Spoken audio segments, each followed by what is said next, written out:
When I first held the keys to our new home, I remember whispering to myself, "We made it, Emily." It felt like a dream: white shutters, a little porch swing, and a kitchen filled with sunlight. I thought it was our beginning, the chapter every woman waits for after years of sacrifice. But that dream shattered the evening my husband, Michael, came home with that quiet, serious look on his face. He sat down at the edge of the couch, stared at the floor, and said, "Emma, my ex-wife and her son need a place to stay. I told them they could move in with us." I remember my hand tightening around the coffee mug, the warmth of it suddenly cold. For a moment I thought I misheard him. But when I looked into his eyes, steady, almost guilty, I knew he meant every word. That was the night our home stopped feeling like mine. I had built it brick by brick, saving every dollar, dreaming of peace and love. Instead, it became a house filled with ghosts of his past, and silence that echoed louder than any argument ever could. Michael and I met 8 years ago in a small coffee shop just outside of Portland. It was a rainy Saturday morning, and I was there with my laptop, trying to finish a report for work. He walked in, soaked from the rain, his jacket dripping and hair plastered to his forehead. He gave me this small, embarrassed smile and said, "Guess I underestimated Oregon weather." I laughed. And that was how it began. Not with fireworks or grand gestures, but with warmth and something that felt safe. Back then I was 32 and ready to settle down. I had spent years building my marketing career, saving money, dreaming of a home with white walls and a little garden. Michael had been divorced for 2 years. He told me early on that he had a son named Noah, who lived with his ex-wife, Claire. He didn't hide it, and I respected that. He said, "It didn't work out between us, but we're civil. For Noah's sake." That sounded mature. Responsible. I thought, this is a man who knows how to handle life with honesty. Our relationship grew slowly, beautifully. We spent weekends hiking the Columbia River trails, cooking pasta at home, and watching old movies on the couch. He made me laugh, and for the first time in a long while I felt seen. He wasn't perfect, no one is, but he was gentle, dependable, and I thought that's what love should be. After 2 years, we got married in a small ceremony at a vineyard just outside the city. I remember my dad walking me down the aisle, whispering, "You deserve this, Emma." Felt true. When I said "I do," I wasn't just marrying a man. I was marrying the peace I'd always searched for. For the next few years, life felt stable. We rented a cozy 2-bedroom apartment downtown. I worked remotely, and Michael managed a construction supply business. We weren't rich, but we were content. We talked about buying a house someday, something with a backyard for summer barbecues, maybe even a small pool for Noah when he visited. Noah was 9 when I first met him. A quiet boy with brown curls and eyes just like his father's. He was shy around me at first, barely speaking. I didn't push.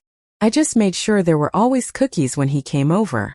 Eventually, he started leaving little drawings on the fridge. Stick figures of me, Dad, and Noah. Those tiny things made my heart swell. Claire, his ex-wife, was polite but distant. She and I met once at a school event. She said thank you for being good to Noah, and that was it. We didn't have a relationship. Just an understanding that we both cared about the same child. 3 years after our wedding, we finally found the house. A pale blue 2-story place on a quiet suburban street in Beaverton. It wasn't perfect, the kitchen tiles were dated, and the backyard needed work, but to me it was heaven. I remember running my hand along the banister, whispering, "This will be our forever home." Michael smiled and kissed my forehead. He said, "You made this happen, Em. You really did." And he was right. I had saved most of the down payment. Every spare dollar, every skipped vacation, every extra project I'd taken on at work. It all went into that house. We moved in that summer. The first morning there, sunlight poured through the windows like a blessing. I made pancakes while Michael unpacked boxes. We laughed about how echoey the rooms sounded before we filled them with furniture. Noah came over the following weekend, running through the hallways yelling, "It's huge!" That laughter, his laughter, filled every corner of my heart. For a while everything seemed perfect. I planted lavender near the porch. Michael built a wooden swing in the backyard. We invited friends over for Sunday brunch. It finally felt like we had created something solid, something lasting. I used to sit by the window at night, looking out at the porch light glowing softly against the white paint, and think, this is it. This is happiness. But I didn't know that behind those peaceful nights, a storm was quietly forming. One that would test everything I believed about love, loyalty, and home. It started subtly, almost invisibly.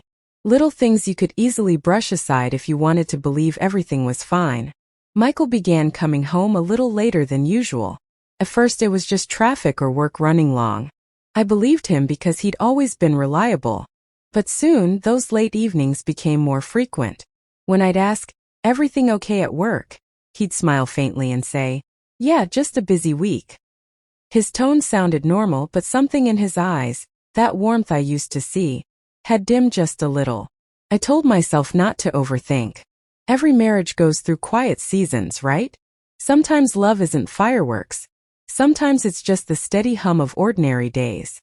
Still, there were small moments that unsettled me. One night, I found him sitting outside on the porch, staring into the dark. He didn't notice me at first. When I asked what was wrong, he said softly, Claire's having a rough time. Your ex-wife? I asked.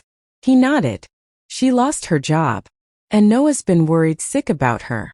I felt a twinge of sympathy. I'd never hated Claire. Honestly, I pitied her sometimes. Divorce isn't easy, especially with a child. So I said, I hope she finds something soon. He looked at me and said, You've always been kind, Emma. Thank you. Then he went quiet again. After that night, I noticed Claire's name appearing more often. Not in conversations with me, but on his phone. Text notifications. Short calls he'd step outside to take. Once he mentioned needing to help her with some paperwork. I wanted to ask more, but every time I opened my mouth, something in me hesitated. I didn't want to sound jealous or insecure.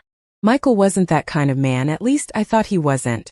Then one Sunday afternoon while we were having lunch, he said, Noah's going to stay with us for a couple of weeks.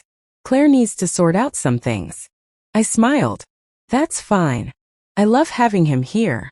And I meant it. The house always felt warmer when Noah was around. He'd sit at the kitchen table drawing, or help me water the plants in the yard.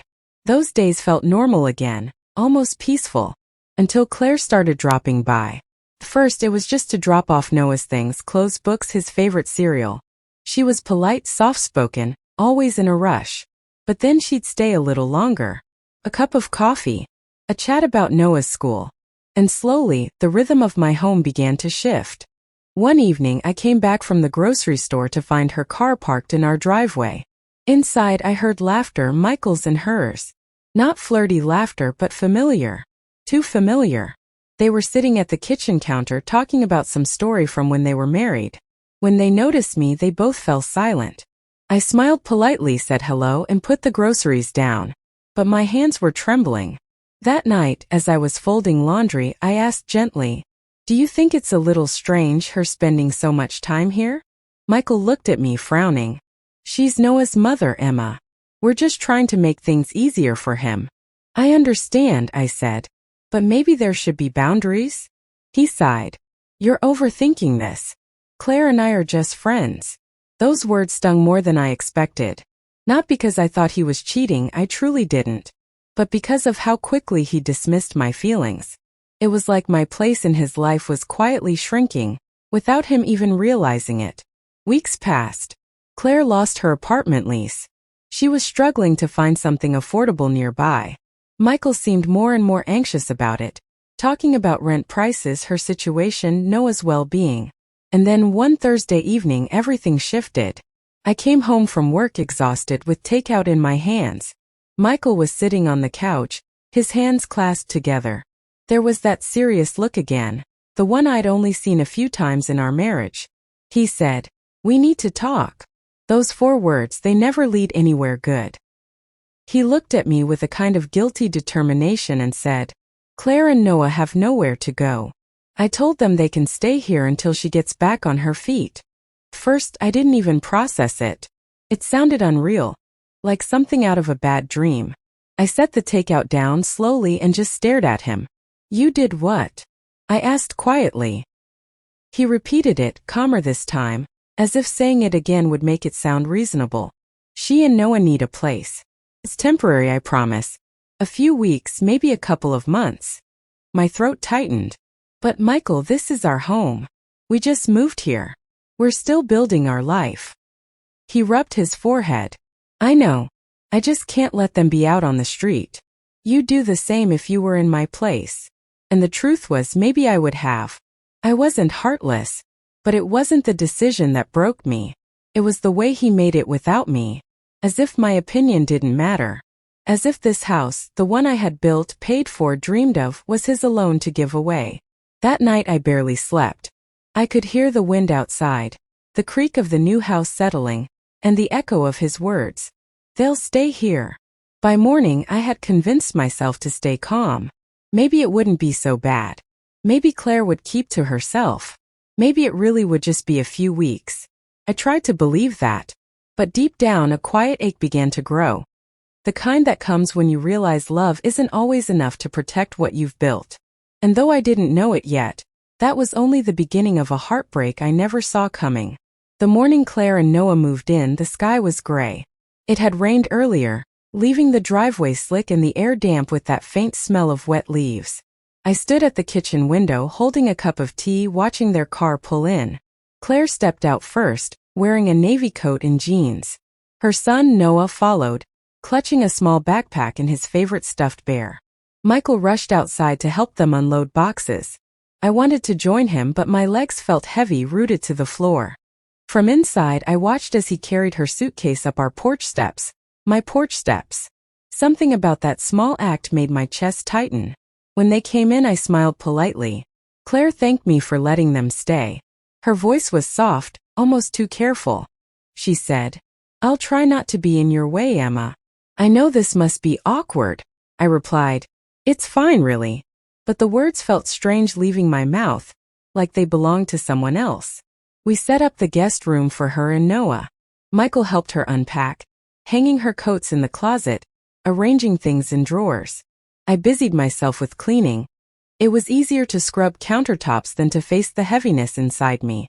That first week the house felt crowded, not just with boxes and extra shoes by the door, but with unspoken tension. I'd come downstairs in the morning and find Claire already there, making breakfast. Michael would be sitting at the table, laughing at something she said. It was innocent, at least it looked that way. But every laugh, every shared memory between them, reminded me of how much history they shared. A history I could never compete with. One evening I was cooking dinner when I overheard them in the living room. Claire was showing Michael old photos of Noah as a baby. She said, "Do you remember this one? You couldn't even figure out how to hold him right." Michael laughed. I was terrified I'd drop him.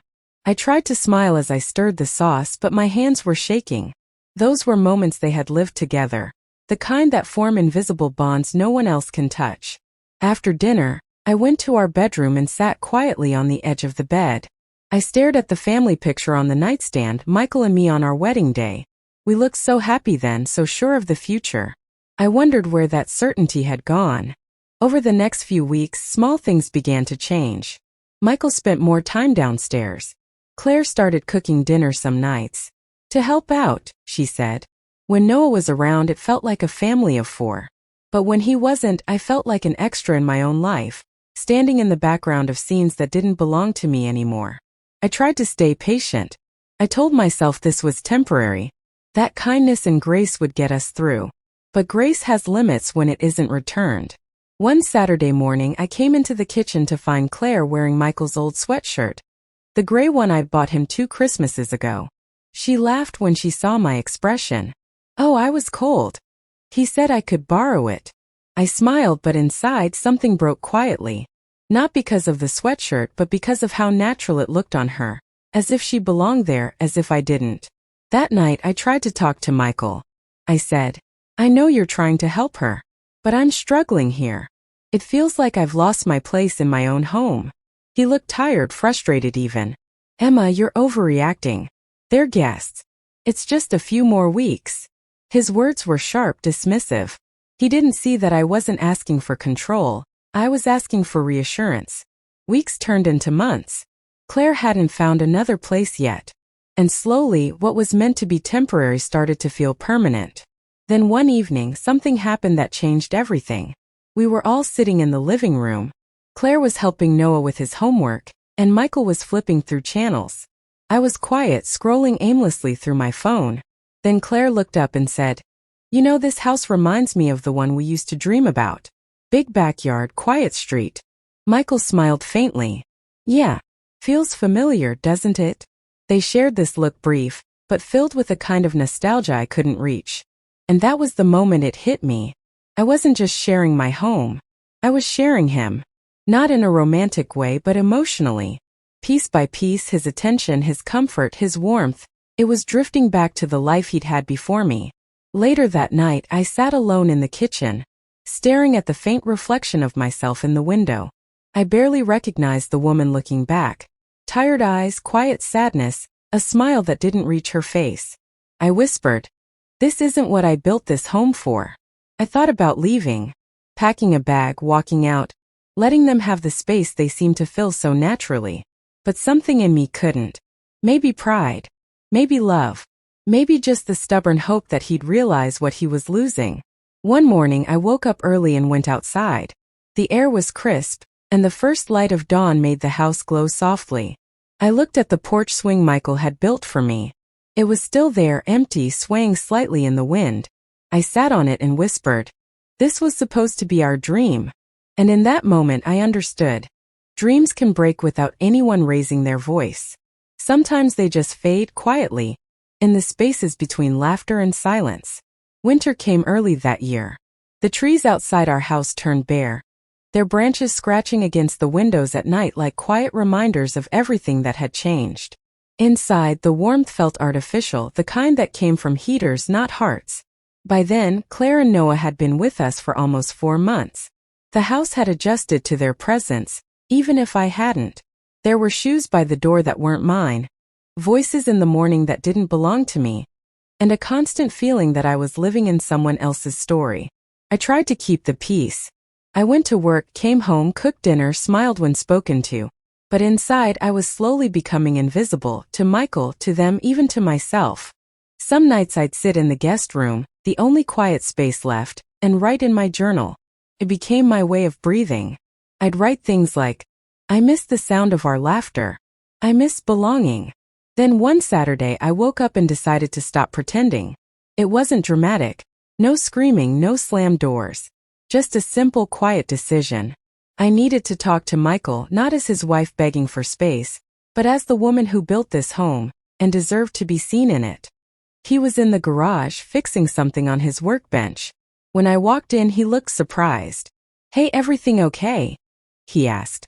I took a breath and said, "No, Michael. Everything's not okay." He turned, wiping his hands. "Emma, please. Not again." "No," I interrupted softly. "You need to hear me this time." He stayed silent, so I continued.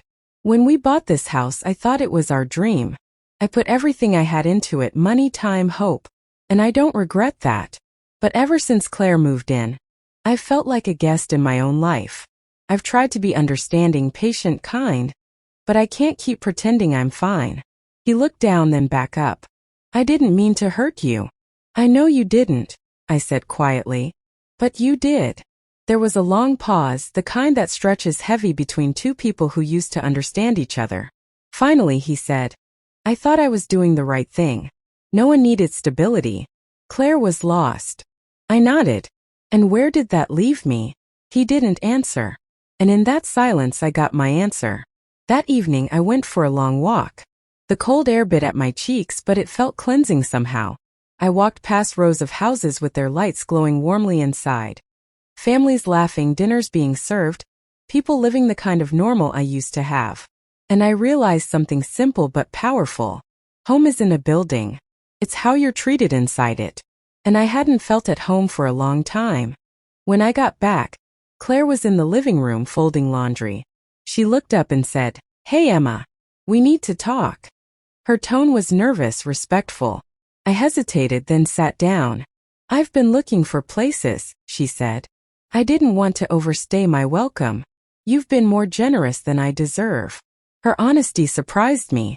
"I just want you to know," she continued. I never meant to come between you and Michael. I was desperate. I didn't think about how it would make you feel. I looked at her, and for the first time, I saw not an intruder, but a woman tired, scared, trying to keep her child safe. I nodded slowly. I believe you. I just wish Michael had asked me first. She lowered her head. You're a better woman than I would have been. There was no anger left in me, just quiet sadness and a strange sense of peace. Maybe forgiveness doesn't come all at once. Maybe it's just the moment you decide to stop carrying the weight of someone else's choices. A week later, Claire and Noah moved out. Michael helped them find a small apartment nearby. When the moving truck pulled away, the house felt still again. Not peaceful exactly, but empty in a way that made the silence ring in my ears. That night, Michael came into the kitchen. He leaned against the counter, hands in his pockets, eyes heavy with guilt. He said, I think I lost you somewhere in all this.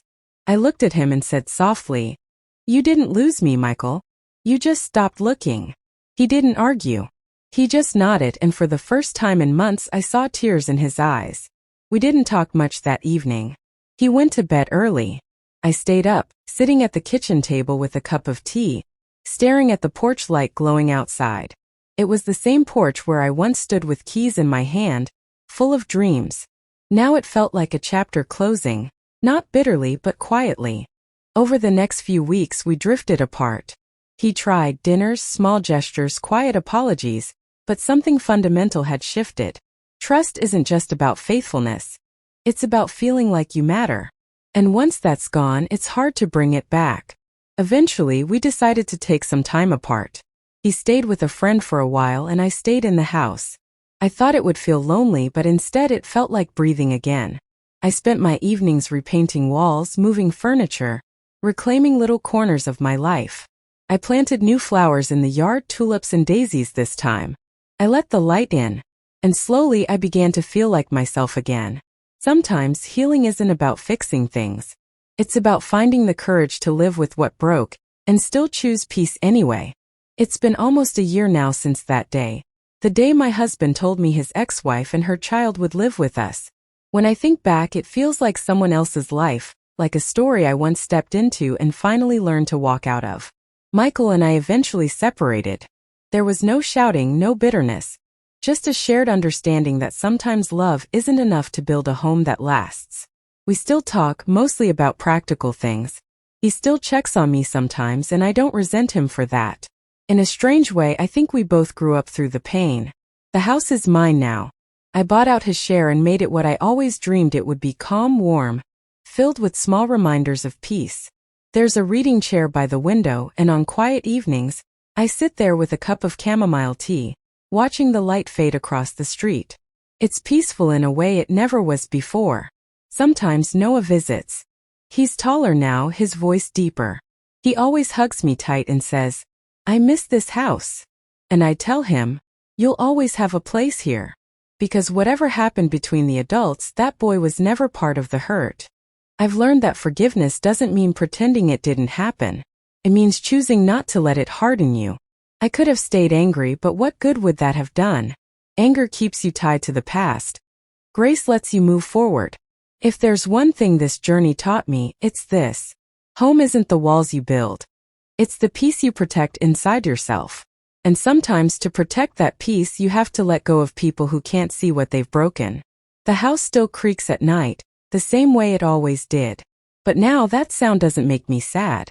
It reminds me that even when things fall apart, life keeps standing, quietly, steadily, waiting for us to begin again.